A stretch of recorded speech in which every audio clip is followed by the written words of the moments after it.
Bonjour, je m'appelle Sarah Khilaji, je suis une artiste de la parole de Montréal.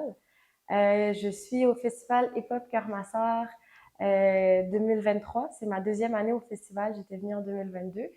Euh, je suis à Montréal, artiste de la parole, médiatrice culturelle à mon compte. Donc, je fais beaucoup de projets de médiation culturelle qui mélangent le slam, la poésie, beaucoup avec des populations immigrantes, des femmes surtout en francisation et des jeunes dans des écoles. Cette année, le thème du festival, c'est la justice climatique. On a eu l'occasion de rencontrer beaucoup d'experts, de visiter des lieux de Cœur Massar qui sont des lieux quand même clés et à connaître quand on parle d'enjeux de justice climatique ici au Sénégal et plus largement en Afrique. Donc, ça a été des rencontres très, très enrichissantes, des rencontres avec des experts, mais aussi artistiques avec la scène slam du Sénégal de Cœur Massar. Déjà professionnels malgré le fait que ce soit encore des ados qui font du théâtre et du slam ici à Cœur Massar, les jeunes de la banlieue. On a eu l'occasion de voir leur création artistique sur la scène à Dakar et de les accompagner dans la création de textes aussi. C'était franchement une expérience. Je suis artiste de la parole, puis je pense que je manque de mots pour décrire cette expérience-là, tellement c'était magnifique puis impressionnant. Les jeunes ont un talent ici, les jeunes ont soif d'apprendre, les jeunes ont soif de faire la scène. Puis c'est vraiment inspirant. Puis je pense qu'on a beaucoup à apprendre de ce qui se fait ici en culture puis dans le milieu des arts à Cœur-Massar. L'océan est un outil de torture qui m'écartèle l'identité entre deux rives que je ne sais pas appeler chez moi. Je performe le pays, je dis à la famille, oui, je fais le couscous, la harira, les tagines, oui, oui, j'ai appris seule. Je tente de lui prouver que je suis encore faite de la même chair qu'elle, mais moi, au fond, je suis femme de nulle part.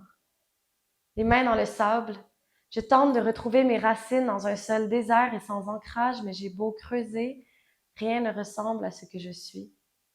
Parce que les épinettes ne poussent pas dans la terre rouge et les bougainvilliers meurent toujours sous la neige. Je ne sais même plus le chant des oiseaux de ce lieu que j'ai déjà baptisé maison. À tous les jours, à tous les jours, je fantasme le retour, idéalise les retrouvailles, mais on ne m'attend jamais aussi fermement que je me l'imagine. Mes visites ne changent rien au quotidien de la famille, alors que dans le mien, mes mondes font 1000 révolutions par jour. Je cherche la fissure. Je fouille les décombres pour essayer de trouver le moment précis auquel la faille s'est faite. C'est quand, c'est comment. On ne se sent plus appartenir. Ça prend quoi pour perdre son pays à l'intérieur de soi, mais surtout, ça prend quoi pour le retrouver? J'ai entendu un enfant dire, celui qui a oublié la langue de sa mère a perdu la mémoire et moi je parle celle des chiens errants, bâtards identitaires partout.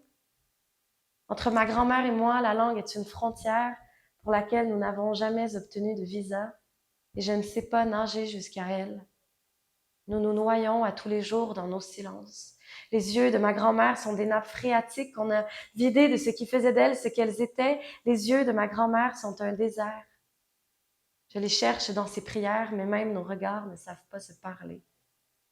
C'est que le bon Dieu ne peut rien pour celles qui ne se sentent plus à la maison. Alors je tente de m'en construire une toute neuve avec des fragments de vieux souvenirs, un carrelage coloré par-ci, une fenêtre à vitrail par-là, une arche de bois comme porte d'entrée. Peut-être, peut-être qu'au fond, je ne suis pas morcelée, simplement multiple, parce que j'aurais beau tout reconstruire, je sais qu'il faudra toujours inventer une langue nouvelle pour parler celle de l'exil. En inventer une pour les déracinés qui ne savent même plus comment commander un café ou aller un taxi. Et si les gens s'aiment dans la langue qui les a bercés, alors moi, j'aime en silence. Mais si nos larmes goûtent la mer, peut-être que c'est simplement pour nous rappeler le pays quand on pleure la distance qui nous en sépare. Slam.